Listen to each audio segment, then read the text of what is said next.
Hello my dear family members, ఎలా ఉన్నారు? బాగున్నారండి? అందరూ బాగుండాలని మనస్ఫూర్తిగా కోరుకుంటున్నాను.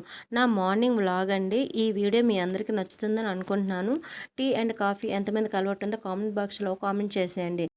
టీ కాఫీ చేయాలంటే ఫస్ట్ పాలు అవసరం కదండి. ఫస్ట్ స్టవ్ మీద పాలు పెట్టుకొని అందులోని ధనియాలు, నల్ల మిరియాలు, అల్లం ముక్క, బెల్లపు ముక్క వేసుకొని మరిగించాక టీ వడబోసుకొని ఎర్లీ మార్నింగ్ తాగితే కనుక ఆంబపైత్యము, కఫము, గొంతు గరగర ఉండేటి వాళ్ళకి తగ్గుతుందండి. నెక్స్ట్ టీ అలవాటు ఉండేటి వాళ్ళకి టీలోను కూడా ధనియాలు వేయకుండా అల్లము, మిరియాలు, ఇలాచి ఒకటి వేసుకోండి ఫ్లేవర్ కోసం. మీకు నచ్చితే వేసుకోండి, లేదంటే స్కిప్ చేయొచ్చు. అలా వేసుకున్నా సరే గొంతు నొప్పి తగ్గుతుందండి. ఇంకా మా టీ అయిపోయింది. నెక్స్ట్ ఇన్స్టెంట్ బ్రేక్ఫాస్ట్ అండి. మీ అందరికీ యూజ్ అవుతుందని అనుకుంటున్నాను. అప్పటికప్పుడు చేసుకునే బ్రేక్ఫాస్ట్. ఇంట్లో ఇడ్లీ పిండి కానీ దోశ పిండి కానీ లేనప్పుడు ఇలా చేయండి. కట్టె పొంగలండి. కట్టె పొంగల్కి కావాల్సినవి పెసరపప్పు, బియ్యం అనమాట. ముందుగా ఇవి వేయించుకొని పక్కన పెట్టుకొని తర్వాత కుక్కర్ పెట్టుకొని ఆయిల్ వేసుకొని ఆవాలు, జీలకర్ర, నెక్స్ట్ ఎండుమిర్చి, మిరియాలు వేసుకొని బాగా వేగిన తర్వాత ముందుగా వేయించిన బియ్యమును, పెసరపప్పు అందులో వేసుకొని పసుపు, సాల్ట్ వేసుకొని 2 నిమిషాలు వేగిన తర్వాత తీసి పక్కన పెట్టుకుంటాము.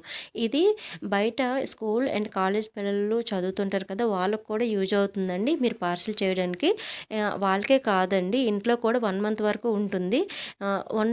1 మంత్ ఉండాలంటే మీరు ఎండుమిర్చి వేసుకోండి. లేదు అప్పటికప్పుడే చేయాలి అంటే కనుక పప్పు, బియ్యం కడిగేసి కూడా మీరు ఇలా తాలింపు ముందుగా చూసారు కదా, అలా తాలింపు పెట్టుకొని కడిగేసి కూడా మీరు అందులో పెట్టుకోవచ్చు.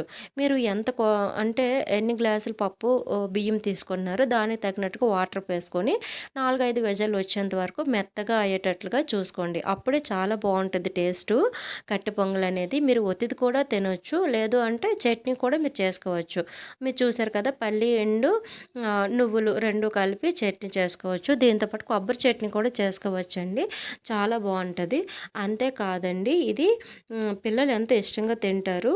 నెక్స్ట్ దేవునికి కూడా నైవేద్యం పెట్టవచ్చండి. ఈ కట్టె పొంగలి వెంకటేశ్వర స్వామికి చాలా ఇష్టమని మా పెద్దవాళ్ళు చెప్పారండి. ఈ వీడియో మీకు యూజ్ అవుతుందని అనుకుంటున్నాను. ఒకవేళ యూజ్ అయితే మీ ఇంట్లో వాళ్ళకి ఒకసారి చేసి పెట్టండి. అలా వీడియో చూసుకుంటూ వెళ్ళిపోవద్దండి. ఒక లైక్ చేయండి, టైం ఉంటే సబ్స్క్రైబ్ చేయండి, మీ ఫ్రెండ్స్కి షేర్ చేయండి. నా వీడియో మీకు నచ్చితే ఖచ్చితంగా లైక్, షేరు, సబ్స్క్రైబ్ చేయండి. ఓకేనా friends? Thank you for watching అండి. Okay, bye.